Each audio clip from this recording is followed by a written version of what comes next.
guys, and welcome to my September 23rd DVD update. It's been about 3 weeks since my last update. Yes, I know, 3 weeks. And I'm actually doing this update on my birthday. Well, it just hit my birthday, so, yes. But it's the September 23rd DVD update. And the first DVD I got is one I didn't know what it was at first. Like, I was looking at it, and the cover to it looks just a little bit like that thing you would, like one of these sort of cheap things you would get at, like, the Halloween store, like one of those cheap gravestones, or those really cheap things you put on your door. They say, like, when you walk by them, they go, "Happy Halloween!" It looks like it's like one of those things. And I don't get exactly why it was done like this, because I don't know if they were like, nobody knows what this show is, so we're just going to put it in this weird, odd box, and like think people might figure, maybe just get it because of that. I don't know. But it's it took me a while to figure out what this is, and it's Fear itself. And I'm like, what is this thing?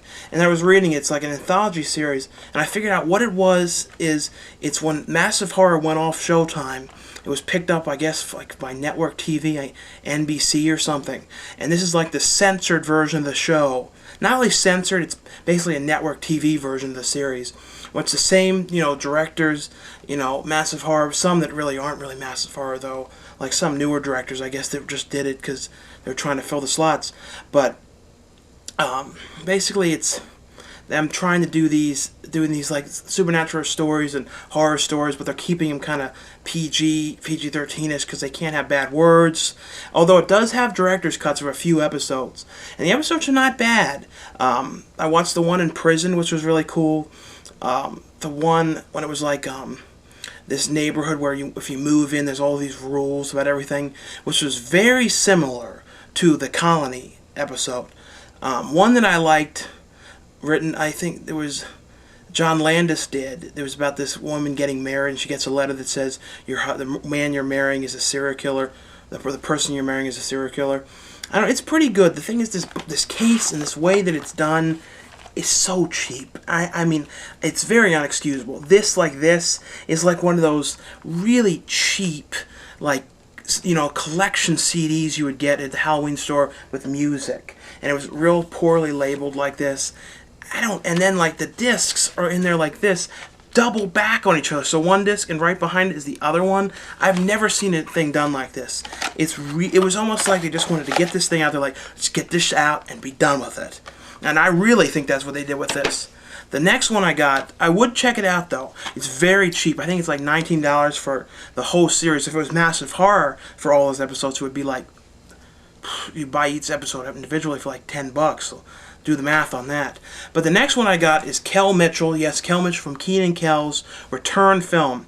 When I first heard he was doing this, first like leading role, pretty much return thing, and I thought this was going to be like a big theater film. That's what I thought, the way it was, like when I was reading this about it. And it's actually a very, very low budget, I mean extremely low budget film called See Dick Run. Yes, that's what it's called. And it's basically about Kel Mitchell is this guy who's like sleeping with all these women, and he sort of schemes these women. He pretends like he's like an agent or a plumber. I don't know, all these things. He pretends like he runs these companies and has all these fake name tags in his car when actually he's just a sign waiver. And one day he wakes up and finds out his Johnson and Tickles are missing. And he wonders what happens, and he talks to his friend about it, and it shows his friend freaks out. Then he shows this doctor, and the doctor passes out and then wakes up and thinks he's an alien, and so then the FBI are after Kel Mitchell in this movie. And then Kel Mitchell's friend, who's acting very much like Keenan. It was almost like watching a Keenan and Kel movie. Like, I think Kel's friend, I think they really wanted to get Keenan, and they couldn't. Or Keenan was busy with SNL, so they couldn't get him, so his friend was acting a lot like him. This would almost be like the R-rated Keenan and Kel movie, and Kel loses his Johnson. Or so, I don't know. He was a little different, though. The thing that's funny about Keenan and Kel, too, is like neither of them ever age. It's like they always look the same. I even saw Ken 3 years ago and said, you could just make more episodes and just have them still be in college. No one would ever say anything about it. But basically, he has to try and find his Johnson, and he has to go around and figure out which woman put the curse on him and took his Johnson and has his Johnson under her bed. It's a very strange movie. But it is pretty funny. Like I said, very low budget. But I mean, I'm happy to see Kel doing something again. I really like his stuff. I remember he did these music videos when he spoofed things a while ago that I liked as well. The next one I have is a screener. I don't have the case, and it's ckHammer. You know, ckHammer, and it's from the guys at Kevin Strange, company, Hack Movies. And I always like to. Kevin Strange has this really cool way of opening his films. He's like, "Hey guys, Kevin Strange here with Hack Movies." And sometimes I find myself like in the mirror, like impersonating that. And I know he says, "Hey guys," like me, we both have that cool "Hey guys" thing. Or his is like, "Hey guys, well, Kevin Strange here with Hack Movies." And I'm always, I don't know, it rubbed off. But this movie is about him. He plays this demon, like this guy who wants power and wants to, I think, become like a... It's very difficult to explain and not be inappropriate for this DVD update. But I will say, though, my good friend Babette Bombshell is in this film as well. Has a great appearance in that. And if you don't know, me and Babette Bombshell worked recently on the upcoming horror film Trailer Park of the Living Dead. But I like their stuff. It's very trauma-like, totally my type of stuff. But it's him trying to become like all-powerful, and he has these two girls kidnapped, and they gotta get rescued. I don't know. I like their stuff. Definitely go to hackmovies.com and check out their stuff.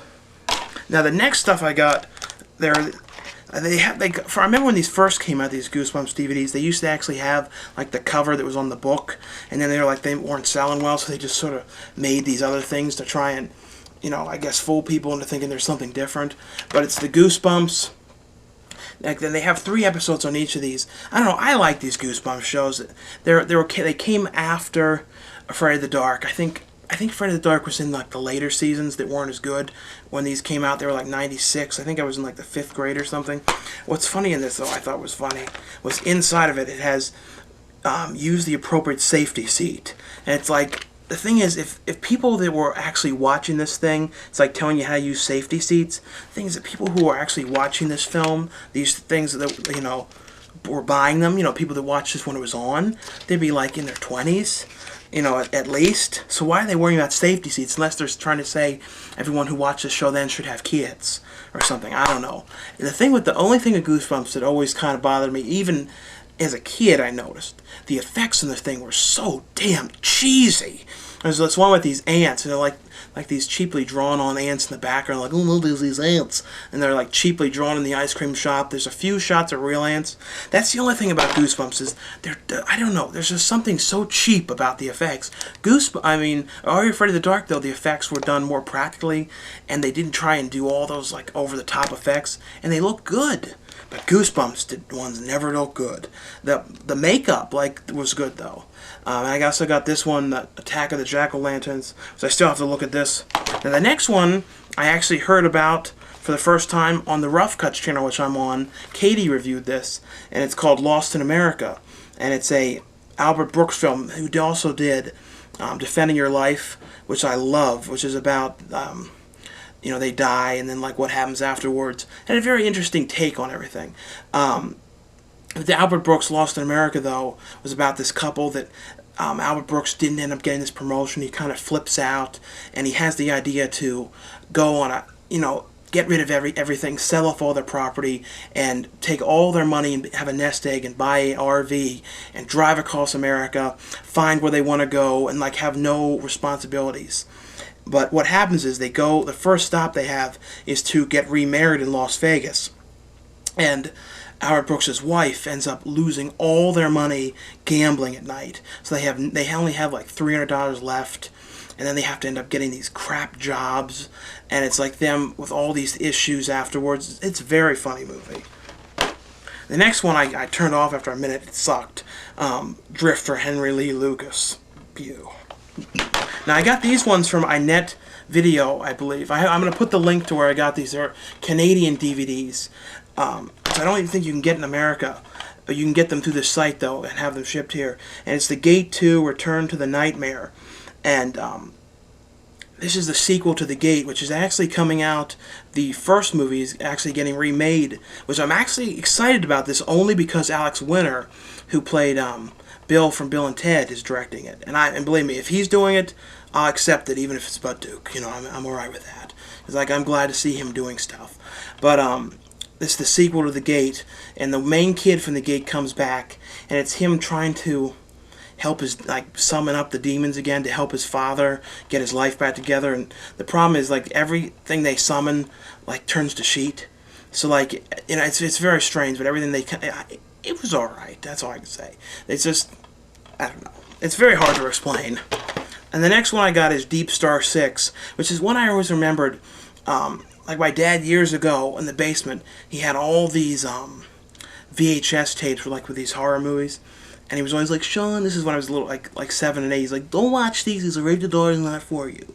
And I always remember there's all these ones that I always wanted to watch. I remember Deepstar Six was one of them on that shelf, and I actually saw it like maybe I was in the 7th grade or 6th, 7th grade, and back then I loved it. I watched it now for the first time in like 10 years, 10, 11 years. It's okay. It's about this, it's kind of like an Abyss knockoff. It's like these group of people going under the sea. And like Miguel Fruer is in it. I love Miguel Fruer. He's great. He was also in The Night Flyer, which was an excellent Stephen King film that not really anybody saw. But it's them out. Sean Cunningham also directed this, who produced, I think Last House on the Left, the original, and directed the first Friday the 13th.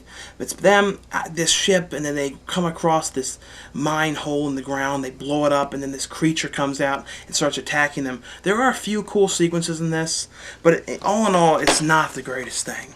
The next one I got is the House Party Collection, and I have the first movie, but I have not seen the second and third one in years. I think the fourth one was genuine crap. From what I heard, nobody came back or anything. But, you know, I liked the House Party films, but I really liked Kid and Play, Class Act, which I don't know if it's ever going to come out. What I'm thinking they're going to probably end up doing with that is putting it out through the Warner Premiere Collection, which they put out Angus, which I still got to order. Which Angus I like, but I look a little like Angus, a little close to home, so I'm not in a huge rush to own that. The next movie I got on Blu-ray I also got 2 other ones, but I'm not going to show them in this update because I haven't gotten to watch them, and I don't even know much about them, so I need to see them first. But I got Observe and Report, Seth Rogen's film, and I know this movie didn't get the greatest reviews, and I know a lot of people going, oh, this is a knockoff of Paul Blart Mall Cop. And the thing is, this movie was actually shot way before Paul Blart, so it's not a knockoff, it's just very similar. And you know, for all you know, Paul Blart could be the one that heard about this. Who knows? But this is about Seth Rogen as this mall cop who really, I know everything sounds similar. It's very strange, I know. But Seth Rogen really wants to be a cop, but he's working at this mall, and he's like real serious about this. And I know it's very serious, similar. I know, and he wants to impress Anna Faris's character, but she doesn't seem very interested in him. And one day there's a guy who's streaking around the mall, and Seth Rogen makes it his duty to figure out who streaked, and like in front of Anna Faris, in front of everybody. So it's him trying to solve the case of who did this, at the same time trying to get his become an actual police officer. I think it's very funny. It's Jody Hill, who also did that TV show for HBO. I don't remember the name of it right now, but I don't know. I like Seth Rogen's stuff. I thought this was funny. I remember seeing these two walking around Comic-Con, which was funny. They were just walking around. But definitely would check this out. The next one I got, and I got this from Paramount sent this, which is I'm very excited about it. It's Star Trek, the original series, Season 2. And it's the Blu-ray version of it. I know a lot of people go, I don't like the original series, it's very cheesy. And I'm not like one of those Star Trek geeks. I actually just started watching it like in the last couple months.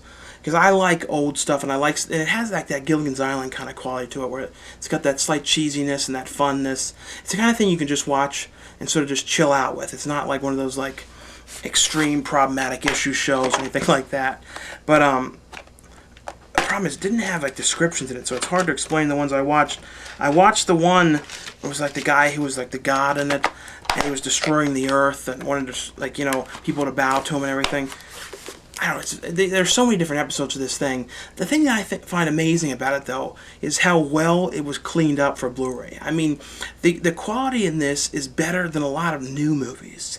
I know it's weird. The color is amazing, and they did such a good job. Paramount putting this on Blu-ray. I've never seen. The thing that is funny though about like Blu-rays when you're remastering something to high def, and I don't know if anyone else has noticed this, when it fades, like if it's gonna like it fades from one scene to another, the scene that it fades to before is always not in HD or not as good looking. Something about when you're remastering it, you can't remaster the fade. I don't know, it's hard. It's very weird. And that's the same with Creepshow, as I'm going to talk about. With Creepshow, it's the same way. Like, during all the effect scenes, they couldn't remaster them well. But Creepshow also looked great on Blu-ray. And this was, I thought I was getting away with a good deal. I actually had this price matched. You can actually price match Amazon at Best Buy. Who knew? Or at least the one I was at did it. And they said, oh, yeah, we're fine with that. But I got it for $15. And then I found out a few days later, it was on sale for $12. So I thought I got a good deal, and I didn't. But if you haven't seen Creepshow, it's a Stephen King wrote all the screenplay for this, and it's 3 of his stories that he came up with, and it's directed by George Romero. And they made a sequel to it, which a lot of people don't care for as much. And they also made a 3rd one, but the sequel was okay. Hopefully, it comes out to Blu-ray at some point, though. This movie, though, my favorite story in this was the one with Leslie Nielsen, and then the Crate one. The one with Leslie Nielsen when he buries I forget his name right now. Ted Danson, I believe, and he buries him in the sand, and he makes him watch his girlfriend, who's Leslie Nielsen's wife in the thing, get buried in the sand, and then the water rushes on him. But it had amazing synth music in this, and the guy who did the music, John Harrison, I actually got his film today, Book of Blood, which I still have, is one of the ones I have to watch. But this is a definite must, and it actually looks really good on Blu-ray. The next ones I got from Fox, which are a bunch of horror titles, and I watched the one last night, which I haven't watched in years, and it's Misery. And this is a very good film. It's about James Caan's character, who's a writer, who's up in the mountains writing his book, and he was like a big writer. He wrote this Misery series, which I think was like a romantic kind of series that a lot of women liked reading in it. And he's up there. He's leaving with his newest book, going on a snowy road, and his car goes off a cliff. And Kathy Bates' character, who is pretty much, I don't want to ruin that part, but she ends up saving him from the car and bringing him back to his house. And he wakes up, and he's like, his legs are broken, and they're in these sling things, and she's like, keeps on saying to him, once the roads open up, I'll call for you, and I'll take you out to the hospital once the phones start working. And you find out she's basically obsessed with him and wants to keep him there and wants to take care of him. And it really gets bad when his newest Misery book comes out, and you find out, Kathy Bates' character finds out that he killed off Misery, and she ends up going nuts. And that's where the movie really gets. This is like a movie, though, that after you watch it, you slightly feel like it's very claustrophobic, very creepy film. Very, very good, though. Look really good on Blu-ray. The next 2 I got were Wrong Turn 1 and 2. And the Wrong Turn 2, I actually liked even better. Joe Lynch, who I've met at Comic-Con this year, and I've talked to a couple times online, did this one. And I actually like this one better. It's got Henry Rollins, and it's this group of these contestants out having this reality show, getting killed off one by one by these cannibals. And it's got a cool feel like John McBride's I can't believe I'm forgetting the title of that right now. Cannibal Campout. What am I thinking? The first one, though, has Eliza Dushku. Hopefully I'm saying that right. I always screw that name up. But it's them out there, wander off the road. And the only thing about these Wrong Turn movies that I will admit, I hate how they make the killers so, like, strange looking. It's like, I think it's much creepier when killers and these kind of things are just regular old sort of creepy people. When you have them all in these prosthetics and stuff, I don't know, I never find that scary. I always find that kind of stupid. And I don't know, I've never cared for that too much. The next 2 I got was Child's Play, which, I mean, is actually being remade right now. Which, if you don't know that, it's Brad Dourif's character is the serial killer in this, who ends up getting shot and is dying, and possesses the body of a good guy doll. And then the kid Andy ends up getting the doll, and the doll starts killing people. Very cool. I mean, if you haven't seen that, I don't think there's anybody who hasn't seen that. The next one is the Hannibal Lecter collection, which is Manhunter, Silence of the Lambs, and Hannibal. which I need to watch these movies again. I have not watched these in years. And the last ones I got were, this was really cheap at Walmart for like $10. And I kind of liked this movie. It was a decent slasher movie. It's nothing good, nothing special, but I kind of liked it. And it's Kane's and See No Evil. I don't know. I don't really know anything about wrestling, so I don't know if Kane's like wrestling anymore. I don't know. I don't really know if he's done anything else, any more horror movies, but it's him as this crazy guy. And I think it was these kids in this weird mansion getting killed off by him. It wasn't bad, though. And the next one was available exclusively at Best Buy for a while, and I now believe just came out in stores, I think. And it's, I think it first came out on Blu-ray, and it's the Wayans Brothers' new film, Dance Flick, and it's not too good. But it was definitely better than those, like, epic, no, not epic movie I thought was alright, but it's better than, like, the, Meet the Spartans and that disaster movie. This is basically a spoof on dance films, and there are some funny stuff, and Sean and Marlon Wayans are in it a few scenes, and they wrote most of the movie with Keenan Ivory Wayans. It's pretty much the closest thing you're going to get to a scary movie, at least their stuff, which is, I think, funnier. And the last one I got, and I got this, I don't think I ever saw this before, and I found out that it's actually the first movie to use CGI. And I know people are like, what? It's the first movie to use CGI, and after they used it, I don't think it went anywhere at that point, and it wasn't used much after, until like Jurassic Park was the first time again it really got used, like, and then started being used a lot more. And it's The Last Starfighter, and so all the scenes in this one, it was spaceships and stuff, were done with the CGI. Like now, like I'm sure back then that CGI was amazing. Now it looks sort of like the stuff you would do in like on your computer in '94, but it still was cool though. It's about this kid who the effects, like, they're alright. I mean, but the movie I like, though, is this kid who was playing this Starfighter game, and he was like got the best score in it, and then the spaceship comes to pick him up and wants him to be a starfighter. And I don't know, it was interesting. Catherine Mary Stewart was in this, who she was really good, and she did like 2 years after this, maybe even a year after, she did Night of the Comet, which is a must-see, which hopefully at some point will come to Blu-ray as well, and actually have some features as well. This actually had some decent stuff on it. But anyway, that was my DVD update for the last 3 weeks. Hopefully you guys enjoyed it, and thanks again for subscribing and for watching, and I'll see you in about 2 to 3 weeks. Bye. Oh yeah, and don't forget, I didn't get it yet, I'm still waiting for my friend's film, Bianca Bartlett's film, Albino Farm, came out today, so definitely pick that one up.